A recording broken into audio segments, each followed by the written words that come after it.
ಸ್ನೇಹಿತರೆ ಎಲ್ಲರಿಗೂ ನಮಸ್ಕಾರ. Gilli Gilli Gilli Kannada season 12 Bigg Boss Kannada is a winner, is a Gilli Gilli Gilli. Expectation ಏನಿಟ್ಟಿದ್ದು ಅದಕ್ಕಿಂತ ಒಂದು ರೀಚ್ ಜಾಸ್ತಿ ಆಗಿದೆ ಸ್ನೇಹಿತರೆ. 37 ಕೋಟಿ ಚಿಲ್ಲರೆ ಓಟು ಅಂತಂದ್ರೆ ಯಪ್ಪ, ಒಬ್ಬ MLA election MP election campaign ಮಾಡಿದಾಗ ಈ ತರದ ಓಟ್ ಬರ್ಲಿಕ್ಕೆ ಸಾಧ್ಯ ಇಲ್ಲ ಅಂತ ಅನ್ಸುತ್ತೆ ಸ್ನೇಹಿತರೆ. ಐ ಥಿಂಕ್ ಬಂದಿಲ್ಲ ಇಲ್ಲಿ ತನಕ. ಆ ತರ ಒಂದು ಕ್ರೇಜ್, ಆ ತರ ಒಂದು ಹೈಪು ಯಾವ ತರ ಗಿಲ್ಲಿಯವ್ರಿಗೆ ಸಿಗ್ತಾ ಇದೆ. ಫಸ್ಟ್ ಆಫ್ ಆಲ್ ಹೇಳ್ಬೇಕು ಅಂತಂದ್ರೆ ನಾನು ಗಿಲ್ಲಿಯವ್ರಿಗೆ ಯಾವುದೇ ರೀತಿ ಕಂಗ್ರಾಚುಲೇಷನ್ ಮಾಡಲ್ಲ. ಯಾಕಂದ್ರೆ ಅವ್ರು ಗೆದ್ದಿರೋದು ನನಗೆ ಇಷ್ಟ ಇಲ್ಲ ಅಂತಲ್ಲ, ಅವ್ರು ಇನ್ನ ಒಳ್ಳೊಳ್ಳೆ ಹಂತಕ್ಕೆ ಬೆಳಿಬೇಕು ಅನ್ನೋದೇ ನನ್ನ ಮನದ ಹಾರೈಕೆ. ಈ ಲೆವೆಲ್ ರೀಚ್ ಆಗ್ಬೇಕು ಅವರು. ಏನ್ ನಾವು ಕನ್ನಡ ಇಂಡಸ್ಟ್ರಿನಲ್ಲಿ ಕಾಮಿಡಿಯನ್ ಆಗಿ ಎಂಟರ್ಟೈನರ್ ಆಗಿ ನಾವ್ ಯಾರನ್ನ ಚಿಕ್ಕಣ್ಣವ್ರನ್ನ ನೋಡ್ತೀವೋ, ಸಾಧು ಕೋಕಿಲ ಅವ್ರನ್ನ ನೋಡ್ತೀವೋ, ಶರಣ್ ಅವ್ರನ್ನ ನೋಡ್ತೀವೋ, ತುಂಬಾ ಜನ ಎಷ್ಟು ಕಾಮಿಡಿಯನ್ ಇದಾರಲ್ಲ, ಆ ರೇಂಜಿಗೆ ಗಿಲ್ಲಿ ಅವ್ರು ಬೆಳೆಯೋ ತನಕ ನಾನು ಗಿಲ್ಲಿ ಅವ್ರಿಗೆ ಯಾವುದೇ ರೀತಿ ಕಂಗ್ರಾಚುಲೇಟ್ ಮಾಡಲ್ಲ. ಈ ವಿಡಿಯೋದಲ್ಲಿ ಸ್ನೇಹಿತರೆ ನಾನು ನಿಮ್ಗೆ ಸಬ್ಸ್ಕ್ರೈಬ್ ಮಾಡಿ ಅಂತಾನು ಕೇಳಲ್ಲ, ಲೈಕ್ ಮಾಡಿ ಅಂತಾನು ಕೇಳಲ್ಲ, ಕಮೆಂಟ್ ಮಾಡಿ ಅಂತಾನು ಕೇಳಲ್ಲ. ಬಿಕಾಸ್ ಈ ವಿಡಿಯೋ ನಿಮ್ಗೆ ಇಷ್ಟ ಆದ್ರೆ ಮಾತ್ರ ಒಂದು ಸಬ್ಸ್ಕ್ರೈಬ್ ಮಾಡ್ಕೊಳ್ಳಿ, ಕಮೆಂಟ್ ಮಾಡಿ, ಲೈಕ್ ಮಾಡಿ, ಶೇರ್ ಮಾಡಿ. ನಿಮ್ಗೆ ಇಷ್ಟ ಆದ್ರೆ ಮಾತ್ರ.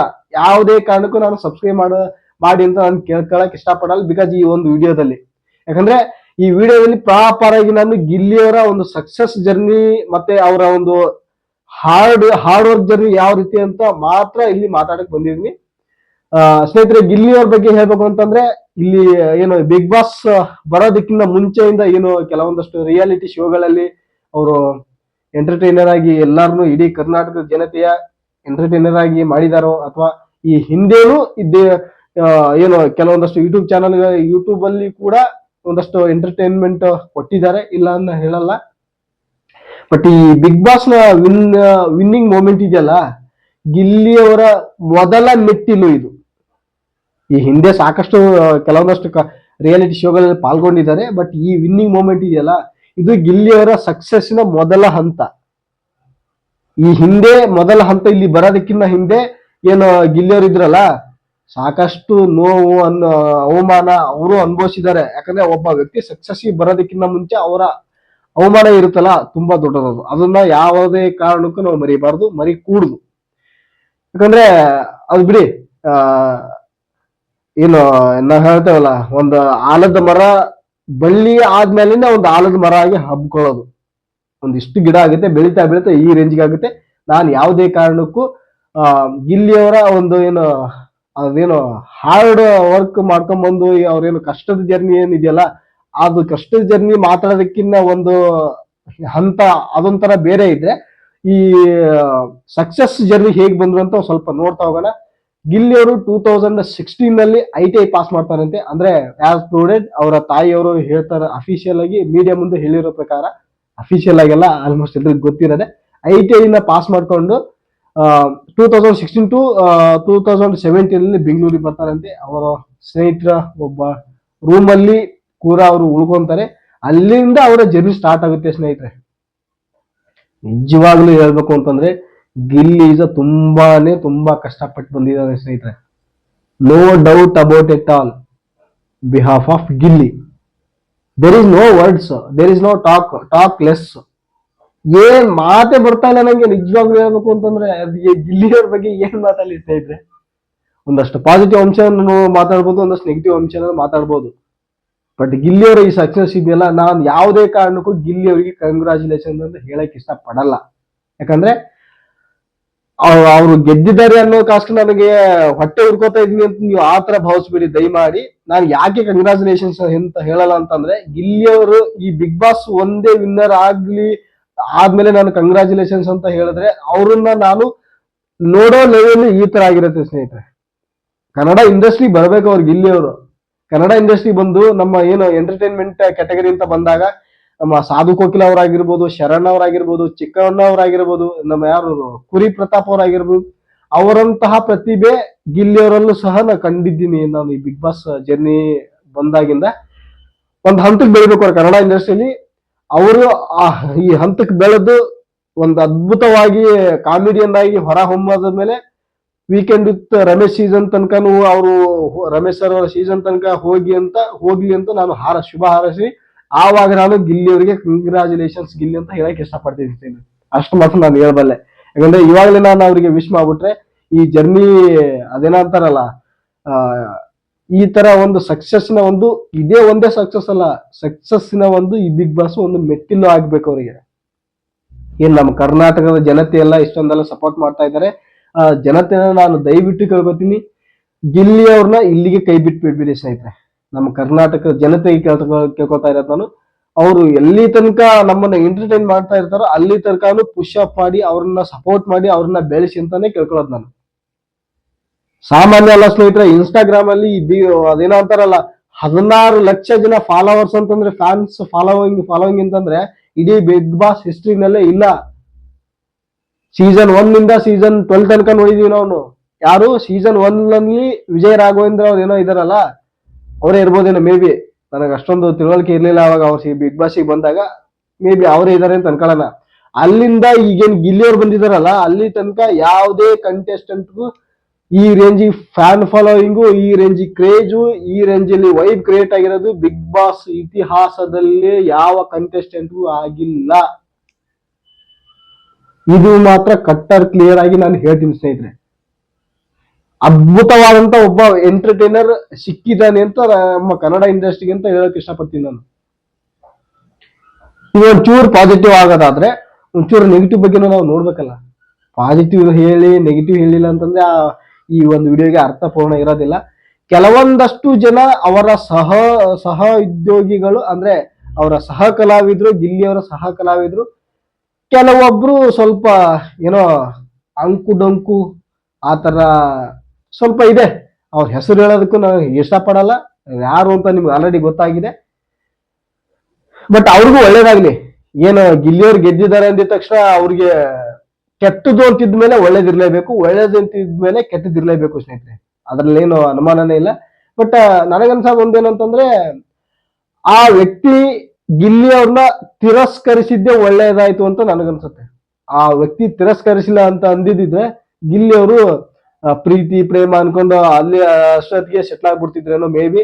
ಅವ್ರು ತಿರಸ್ಕರಿಸಿದ್ರಿಂದಾನೇ ಆ ಒಂದು ಛಲನ ತಗೊಂಡು ಗಿಲ್ಲಿ ಅವರು ಇಲ್ಲಿ ತನಕ ಬರಂಗಾಗಿದೆ. ಬಿಗ್ ಬಾಸ್ ನ ವಿನ್ನಿಂಗ್ ಹಂತಕ್ಕೆ ತಲುಪೋ ತರ ಆಗಿದೆ ಅಂತ ನಾನು ಅವ್ರಿಗೂ ಕೂಡ ಧನ್ಯವಾದ ಹೇಳಕ್ಕೆ ಇಷ್ಟಪಡ್ತೀನಿ ಸ್ನೇಹಿತರೆ. ಯಾರು ಹೇಳಿ, ನಿಮ್ಗೆ ಗೊತ್ತಿದೆ ಆಲ್ರೆಡಿ, ರಿಯಾಲಿಟಿ ಶೋಗಳಲ್ಲಿ ಅವರೇ ಮಹಾನ್ ಭಾವರು. ಒಬ್ರು ಯಾರೋ ರಿಪೋರ್ಟರ್ ಕೇಳ್ತಾರೆ, ಬಿಗ್ ಬಾಸ್ ಮನೆಯಲ್ಲಿ ಯಾರು ಗೆಲ್ಲಕ್ಕೆ ಇಷ್ಟಪಡ್ತಾರೆ ನೀವು ಅಂತ ಕೇಳ್ತಾರೆ ಅವ್ರನ್ನ. ಅವ್ರ ಮೇಡಮ್ ಅವ್ರು ಹೇಳ್ತಾರೆ, ಯಾರು ಚೆನ್ನಾಗಿ ಆಡ್ತಾರೋ ಅವ್ರು ಗೆಲ್ಲಿ, ಯಾರಿಗೆ ಇಂಥವ್ರಿಗೆ ಸಪೋರ್ಟ್ ಮಾಡ್ತೀನಿ ಅಂತ ಹೇಳಲ್ಲ. ನನಗೆ ಎಷ್ಟು ಬೇಜಾರಾಯ್ತು ಅಂತಂದ್ರೆ, ಒಂದ್ ಮಾತು ಗಿಲ್ಲಿಯವ್ರು ಗೆಲ್ಬೇಕು ಅಂತ, ಯಾಕಂದ್ರೆ ನನ್ನ ಸಹ ಕಲಾವಿದ್ರು ಗಿಲ್ಲಿಯವ್ರು ಗೆಲ್ಲಿ ಅಂತ ಒಂದು ಇಷ್ಟಪಡ್ತೀನಿ ಅಂತ ಒಂದೇ ಒಂದ್ ಮಾತು ಆ ವ್ಯಕ್ತಿ ಹೇಳಿದಿದ್ರೆ, ಆ ಮೇಡಮ್ ಹೇಳಿದಿದ್ರೆ, ಅವರ ಮೇಲಿನ ಗೌರವ ಇನ್ನೂ ಈ ಲೆವೆಲ್ ಬಂದಿರೋದು. ಅದೇ ತರನಾಗಿ ಇನ್ನೊಬ್ರು ಹೇಳಿದ್ರು, ಅವರ ಸಹಪಾಠಿಗಳೇ, ಅವರ ಸಹ ಕಲಾವಿದ್ರು, ಗಿಲ್ಲಿ ತುಂಬಾ ಒಳ್ಳೆ ಹುಡುಗ, ಗಿಲ್ಲಿ ಈಸ್ ಗಿಲ್ಲಿ, ಏನು ವರ್ಡ್ ಮಾತಾಡಂಗಿಲ್ಲ, ಗಿಲ್ಲಿ ಕೊನೆ ತನಕ ಇದ್ದು ಗೆಲ್ತಾನೆ ಅಂತ ನಾನು ಅನಿಸ್ತೀನಿ ಅಂತ ಇನ್ನೊಬ್ರು ಮೇಡಮ್ ಹೇಳಿದ್ರು. ಅವ್ರಿಗೆ ಹೇಳಕ್ ಪಡ್ತೀನಿ, ಮೇಡಮ್ ನೀವು ಯಾವ ತರ ಸದ್ಯಕ್ಕೆ ಬಾಂಡಿಂಗ್ ಅಲ್ಲಿ ಇದ್ರೆ ಗಿಲ್ಲಿ ಅವ್ರ ಜೊತೆ, ಅದೇ ತರ ನೀವು ಕೊನೆ ತನಕ ಬಾಂಡಿಂಗ್ ಅಲ್ಲಿರಿ, ಅದೇ ತರ ಒಂದು ಕಾಂಟ್ಯಾಕ್ಟ್ ಅಲ್ಲಿರಿ, ಒಂದು ಬಾಂಡಿಂಗ್ ಬೆಳೆಸ್ತಾ ಹೋಗಿ, ಒಂದು ಫ್ರೆಂಡ್ಶಿಪ್ ಮುಂದೆ ಹೊರಲಿ ನಿಮ್ದು ಗಿಲ್ಲಿ ಅವ್ರದ್ದು ಕೂಡ ಅಂತ ಹೇಳ್ತಾ, ನೋಡೋಣ ಈ ಗಿಲ್ಲಿಯವರ ಸಾಧನೆ. ಇನ್ನು ಈ ಬಿಗ್ ಬಾಸ್ ಒಂದೇ ಸಾಧನೆ ಅಲ್ಲ ಅವ್ರಿಗೆ, ಇದು ಒಂದು ಮೆಟ್ಟಿಲು ಅಂತ ಹೇಳಕ್ ಇಷ್ಟಪಡ್ತೀನಿ ನಾನು. ಗಿಲ್ಲಿ ಅವರು ಕನ್ನಡ ಚಿತ್ರರಂಗದಲ್ಲಿ ಒಂದು ಉನ್ನತ ಮಟ್ಟಕ್ಕೆ ಬೆಳಿಬೇಕು. ಯಾವ ರೇಂಜಿಗೆ ಬೆಳಿಬೇಕು ಅಂತಂದ್ರೆ, ಗಿಲ್ಲಿಯವ್ರು ಆಗ್ಲೇ ಹೇಳಿದ್ನಲ್ಲ ಹಿಂದೆ, ಕಾಮಿಡಿ ಎಂಟರ್ಟೈನರ್ ಆಗಿ ಸಾಧು ಕೋಕಿಲ ಅವರು, ಚಿಕ್ಕಣ್ಣ ಅವರು, ಇನ್ನ ತುಂಬಾ ಸಹ ಕಲಾವಿದ್ರು ಕೂಡ ಇದ್ದಾರೆ. ಅವರ ರೇಂಜ್ಗೆ ಬೆಳಿಬೇಕು. ಅಂದ್ರೆ ಅವ್ರ ಹತ್ರ ಹೋಗಕ್ಕ ಆಗದೆ ಇರಬಹುದು, ಬಟ್ ಅವ್ರ ತರ ಬೆಳಿಬೇಕು ಅಂತ ನಾನು ಆಕ್ಷೇಪಣೆ, ಅಂದ್ರೆ ನನ್ನ ಹಾರೈಕೆ ಗಿಲ್ಲಿ ಅವ್ರ ಪರವಾಗಿ. ಅಂದ್ರೆ is a pure entertainer, there is no doubt about it all. ಒಂದೇ ಮಾತಲ್ಲಿ ಹೇಳ್ಬೇಕು ಅಂತಂದ್ರೆ, ನಾನು ಬಿಗ್ ಬಾಸ್ ಅಲ್ಲಿ ನೋಡಿದೀನಿ ತುಂಬಾ ಜನ ಒಂದೇನು ಮಾತಿಂದ ಹರ್ಟ್ ಆದಾಗ, ಅಂದ್ರೆ ಕೆಲವೊಬ್ರು ನಮ್ಗೆ ಎಕ್ಸಾಂಪಲ್ ನಾನೇ ತಗೊಳ್ತೀನಿ, ನನ್ನ ಅಪೋಸಿಷನ್ ಕಂಟೆಸ್ಟೆಂಟ್ ನನಗೆ ಏನಾದ್ರು ಬೈದು ಅಥವಾ ಏನಾದ್ರು ಅವಮಾನ ಮಾಡೋ ತರ, ಅಂದ್ರೆ ಬ್ಯಾಡ್ ವರ್ಡ್ಸ್ ಯೂಸ್ ಮಾಡಿ ಬೈದಾಗ ನಾನು ಸ್ವಲ್ಪ ಹತ್ತು ಕರೆದು ಮನಸ್ಸಿಗೆ ಬೇಜಾರು ಮಾಡ್ಕೊಂಡು ಆ ತರ ಇದ್ದಂತವ್ರನ್ನ ನಾನು ಈ ಬಿಗ್ ಬಾಸ್ ಸೀಸನ್ 12 ನಲ್ಲಿ ತುಂಬಾ ಜನ ನೋಡಿದ್ದೀನಿ. ನಾನು ಇಡೀ ಸೀಸನ್ ಅಲ್ಲಿ ಗಿಲ್ಲಿ ಅವ್ರು ಸಿಟ್ ಮಾಡ್ಕೊಂಡಿದ್ದಾರೆ ಸ್ವಲ್ಪ ಲೈಟ್ ಆಗಿ ಅನ್ನೋದ್ ಬಿಟ್ರೆ, ಕೆಲವು ಸಿಚುವೇಶನ್ ತಕ್ಕಂಗೆ ಸಿಟ್ ಮಾಡ್ಕೊಂಡಿದ್ದಾರೆ ಅನ್ನೋದ್ ಬಿಟ್ರೆ, ಆ ಯಪ್ಪ ಹತ್ಕೊಂಡಿದ್ರೆ ನಾನು ನೋಡಿಲ್ಲಪ್ಪ, ಬೇಜಾರ್ ಮಾಡ್ಕೊಂಡಿದ್ದೆ ನಾನು ನೋಡಿಲ್ಲ. ಎಲ್ಲಿ ಪಂಚ್ ಕೊಡ್ಬೇಕು ಅಲ್ಲಿ ಪಂಚ್ ಕೊಡ್ತಾ ಇದ್ರು, ಎಲ್ಲಿ ಹಿಂದ್ ಕೊಡ್ಬೇಕು ಅಲ್ಲಿ ಹಿಂದ್ ಕೊಡ್ತಾ ಇದ್ರು. ಪ್ರತಿಯೊಬ್ಬರು ಆನ್ ದಿ ಸ್ಪಾಟ್ ಕಾಮಿಡಿ ಅಂದ್ರೆ ಕಾಮಿಡಿನ ಮಾಡ್ತಾ ಇದ್ರು, ಪಂಚ್ ಕೊಡ್ಬೇಕು ಅಂದ್ರೆ ಪಂಚ್ ಕೊಡ್ತಾ ಇದ್ರು. ನನ್ಗೆ ಇಷ್ಟೊಂದೆಲ್ಲ ಐಡಿಯಾ ಎಲ್ಲಿಂದ ಬರುತ್ತೆ ಗುರು ಇವ್ರಿಗೆ? ನನ್ಗೆ ಅರ್ಥನೇ ಆಗ್ತಿಲ್ಲಪ್ಪ. ಒಬ್ಬ ಇವಾಗ ಒಬ್ಬ ವಿಲನ್ ಸ್ವಲ್ಪ ಬಾಯಾಟ್ ಮಾಡ್ಬೋದು, ತಕ್ಕಂಗೆ ಸ್ವಲ್ಪ ಪ್ರಾಕ್ಟೀಸ್ ಬಾಯಾಟ್ ಏನಾರ ಮಾಡ್ಕೊಂಡು ಮಾಡ್ಬೋದು ಒಬ್ಬ ವಿಲನ್ ಆಗ್ಲಿ ಹೀರೋ ಆಗ್ಲಿ. ಈ ಕಾಮಿಡಿ ಬರೋದಿದೆಯಲ್ಲ ಸ್ನೇಹಿತರೆ, on the spot punch comedy ಬರೋದಿದೆಯಲ್ಲ, ಇದು ಸಿಂಪಲ್ ವೇ ಅಂತೂ ಸಾಧ್ಯನೇ ಇಲ್ಲ ಸ್ನೇಹಿತರೆ. ಯಾರಾದ್ರೂ ಕೌಂಟ್ ಈ ಟೈಮಲ್ಲಿ ಈ ಮಾತಲ್ಲಿ ಅಂದ್ರೆ ಆ ಒಂದು ಪಂಚ್ ಅಲ್ಲಿ ಅಪೋಸಿಷನ್ ಪಂಚ್ ಕೌಂಟರ್ ಕೊಡೋದಿದೆಯಲ್ಲ, ನಟ ಭಯಂಕರ ಅಂತ ಹೇಳಕ್ ಇಷ್ಟಪಡ್ತೀನಿ ನಾನು ಗಿಲ್ಲಿ ಅವ್ರನ್ನ. ದೇರ್ ಇಸ್ ನೋ ಡೌಟ್, ಏನು ಮಾತಾಡಂಗೆ ಇಲ್ಲ. ಯಾವ ರೇಂಜ್ ಕೌಂಟರ್ ಕೊಡ್ತಾ ಇದ್ರು ಅಂತಂದ್ರೆ, ಒಬ್ಬ ಮಳವಳ್ಳಿ ತಾಲೂಕಿನ ಅವ್ರ ಹೆಸರು ಏನೋ ನನಗೆ MLA ಸಾಹೇಬ್ರ ಬಗ್ಗೆ ನಂಗೆ ಹೆಸರು ಅಷ್ಟೊಂದು ನನಗೆ ಬಾಯಲ್ಲಿ ಬರ್ತಾ ಇಲ್ಲ. ಬಟ್ ಆ MLA ಸಾಹೇಬ್ರು ವಿಶ್ ಮಾಡಿದ್ದಿದೆಯಲ್ಲ, ಹ್ಯಾಟ್ಸ್ ಆಫ್ ಸರ್ ನಿಮ್ಗೆ. ಇಡೀ ಬಿಗ್ ಬಾಸ್ ಹಿಸ್ಟ್ರಿನಲ್ಲೇ ಒಬ್ಬ ಶಾಸಕರು ಒಬ್ಬ ಕಂಟೆಸ್ಟೆಂಟ್ಗೆ ಸಪೋರ್ಟ್ ಮಾಡಿರ್ತಕ್ಕಂಥ ಏಕೈಕ ವ್ಯಕ್ತಿ ಆ MLA ಸಾಹೇಬ್ರಾಗ್ತಾರೆ. ಅವ್ರಿಗೂ ಒಳ್ಳೇದಾಗ್ಲಿ, ಗಿಲ್ಲಿ ಅವ್ರಿಗೂ ಸ್ವಲ್ಪ ಸರ್ ನೀವು ಸಪೋರ್ಟ್ ಮಾಡಿ ಅಂತ ನಾನು ಕೇಳ್ಕೊತೀನಿ. ಎಂತಿಂತವ್ರು ಬೇಕು ನಿಮ್ಗೆ? ಶಿವಣ್ಣ ಅವ್ರು ಸಪೋರ್ಟ್ ಮಾಡಿದ್ರು, ಶಿವಣ್ಣ ಅವ್ರು ಅವರು ಟೇಬಲ್ ಕುಟ್ಟಿದ್ರು, ಗಿಲ್ಲಿ ಇಸ್ ಅ ವಿನ್ನರ್, ಗಿಲ್ಲಿನೇ ಗೆಲ್ಲೋದು ಅಂತ ಡೈರೆಕ್ಟ್ ಆಗಿಬಿಟ್ರು ಶಿವಣ್ಣ ಅವ್ರು ಹೇಳಿದ್ರು, ಶರಣ್ ಅವ್ರು ಹೇಳಿದ್ರು, ಜಗ್ಗೇಶ್ ಸರ್ ಅವ್ರು ಹೇಳಿದ್ರು, ಸುದೀಪ್ ಸರ್ ಅಂತೂ ಬಿಡಿ, ಅವ್ರು ನೆಕ್ಸ್ಟ್ ಲೆವೆಲ್ ಅಲ್ಲೇ ಹೇಳಿದ್ದಾರೆ. ಬಟ್ ಇಷ್ಟೊಂದೆಲ್ಲ ಸಪೋರ್ಟ್ ಸಿಗ್ತಾ ಇದೆ ಅಂತಂದ್ರೆ ಗಿಲ್ಲಿಗೆ ಇದು ಸುಮ್ನೆ ಸಿಕ್ಕಿದ್ದಲ್ಲ ಸ್ನೇಹಿತರೆ. ಗಿಲ್ಲಿ ಅವರ ಒಂದ್ ಹೇಳ್ಬಿಡ್ತೀನಿ ನಾನು ಈ ಮುಖಾಂತರ, ಸೀಸನ್ 13 ಯಾರೆಲ್ಲ ಬರ್ತಿರಲ್ಲ ಕಂಟೆಸ್ಟೆಂಟ್ಗಳು, ದಯವಿಟ್ಟು ನಿಮ್ಮ ಮುಖವಾಡನ್ನ ಪಕ್ಕಕ್ಕೆ ಇಟ್ಕೊಂಡ್ಬಿಡಿ. ರಿಯಾಲಿಟಿ ಶೋನಲ್ಲಿ ನಿಮ್ಮ ನಾಟಕದ ಒಂದು ಏನ್ ಹೇಳ್ಬೋದು ನಾವು, ನಾಟಕದ ಕಂಟೆಸ್ಟೆಂಟ್ ಆಗಿ ಯಾರಾದ್ರೂ ಬರ್ತೀವಿ ಅಂತಂದ್ರೆ ಪಕ್ಕದಲ್ಲಿ ಇಟ್ಟು ಬಂದ್ಬಿಡಿ. ನಾಟಕ ಅಂತ ಬಂದಾಗ ಸಿನಿಮಾದಲ್ಲಿ ಮಾಡ್ಬೋದು, ರಿಯಾಲಿಟಿ ಶೋಗಳಲ್ಲಿ ನಾಟಕ ಸಾಧ್ಯನೇ ಇಲ್ಲ ಸ್ನೇಹಿತರೆ. ನಾನು ಈ ಸೀಸನ್ 12 ಅಲ್ಲಿ ಅಷ್ಟೊಂದು ನಾನು ಬಿಗ್ ಬಾಸ್ ನೋಡಿಲ್ಲ, ಬಟ್ ಗಿಲ್ಲಿಯವ್ರಿಗೋಸ್ಕರ ನಾನು ಬಿಗ್ ಬಾಸ್ ನೋಡಿದೀನಿ ಅಂತ ಹೇಳಕ್ ಇಷ್ಟಪಡ್ತೀನಿ ಸ್ನೇಹಿತರೆ. ಅದು ಒಂದು ಕರೆಕ್ಟಾಗಿ ಕ್ಲಿಯರ್ ಆಗಿ ಹೇಳಕ್ ಇಷ್ಟಪಡ್ತೀನಿ. ಯಾಕಂದ್ರೆ ನನ್ನ ತಮ್ಮ ಮನೇಲಿ ನೋಡ್ತಾ ಇರ್ತೀನಿ ಡೈಲಿ, ನಾನು ಅವನಿಗೆ ಏನ್ ನೋಡ್ತೀಯ ಮರಿ ಬಿಗ್ ಬಾಸ್ ಅಂತ ಅವನಿಗೆ ಬೈತಾ ಇದ್ದೀನಿ ನಾನು ಗಿಲ್ಲಿಯವ್ರಿಗೋಸ್ಕರ ಬಿಗ್ ಬಾಸ್ ನೋಡಂಗಾಗಿದೆ ಅಂತಂದ್ರೆ, ಆ ಬಿಗ್ ಬಾಸ್ ಇದೆಯಲ್ಲ, ಕೆಲವೊಬ್ಬರಿಗೆ ಹೆಸರಿರೋರಿಗೆ ಹೆಸರು ಹಾಳು ಮಾಡ್ಕೊಟ್ಟಿದೆ. ಅಂದ್ರೆ ಹೆಸರು ಇಟ್ಕೊಂಡು ಆಲ್ರೆಡಿ ಹೆಸರು ಇರೋರು ಅಹಂಕಾರದಿಂದ ಬಂದು ಹೆಸರು ಹಾಳು ಮಾಡ್ಕೊಂಡು ಹೋಗಿರೋರ್ನ ನಾವು ತುಂಬಾ ಜನ ನೋಡಿದೀವಿ, ತುಂಬಾ ಜನ ನೋಡಿದೀವಿ. ಬಟ್ ಒಂದ್ ಸ್ವಲ್ಪ ಲೈಟ್ ಆಗಿ ಹೆಸರು ಮಾಡ್ಕೊಂಡು ಈ ರೇಂಜ್ ವೈಬ್ ಕ್ರಿಯೇಟ್ ಆಗಿದೆಯಲ್ಲ, ಈ ರೇಂಜ್ ಹೈಲೈಟ್ ಆಗಿರೋನ್ನ ಫಾರ್ ದ ಫಸ್ಟ್ ಟೈಮ್ ಗಿಲ್ಲಿಯವ್ರನ್ನ ನಾವು ನೋಡ್ತಾ ಇದೀವಿ. ಒಳ್ಳೇದಾಗ್ಲಿ ಗಿಲ್ಲಿಯವ್ರಿಗೆ, ಒಳ್ಳೇದಾಗ್ಲಿ. ನನ್ಗೆ ಇನ್ನೊಂದು ಇಷ್ಟ ಆಗಿದ್ದೇನೆಂದ್ರೆ ಫೈನಲ್ ಅಲ್ಲಿ ನಿನ್ನೆ ನೈಟ್ ಅಲ್ಲಿ ಎಲ್ಲ ಕಪ್ ಎಲ್ಲ ಗೆದ್ದಾಯ್ತು, ಎಲ್ಲ 50 ಲಕ್ಷ ಬಂದಾಯ್ತು, ಮಾರುತಿ ಸುಜುಕಿಯಿಂದ ಒಂದು ಕಾರ್ ಗಿಫ್ಟ್ ಕೊಟ್ಟಾಯ್ತು, ಅವ್ರ ತಂದೆ ತಾಯಿ ಕೂಡ ಬಂದ್ ಮಾತಾಡಿದ್ರು. ಲಾಸ್ಟ್ ಅಲ್ಲಿ ಸುದೀಪ್ ಸರ್ ಅವರು ಹಿಂಗ್ ಇದ್ರ ಮೇಲೆ ಕೈ ಹಾಕೊಂಡು ಅವರ ಒಂದು ಅಭಿನಯಕ್ಕೆ ಮನಸೋತು, ಅವರ ಎಂಟರ್ಟೈನ್ಮೆಂಟ್ಗೆ ಮನಸೋತು ಗಿಲ್ಲಿ ಅವರಿಗೆ ನನ್ನ ಕಡೆಯಿಂದ 10 ಲಕ್ಷವನ್ನ ಬಹುಮಾನವಾಗಿ ಕೊಡ್ತೀನಿ ಅಂತ ಹೇಳಿದ್ರಲ್ಲ, Sudeep sir we love you so much, hats off to you sir. 10 lakh ಕೊಡ್ತೀನಿ ಅಂತ ನೀವು ಅಫಿಷಿಯಲ್ ಆಗಿ ಹೇಳ್ಬಿಟ್ರಲ್ಲ, ತುಂಬಾ ಖುಷಿ ಆಯ್ತು ಸರ್.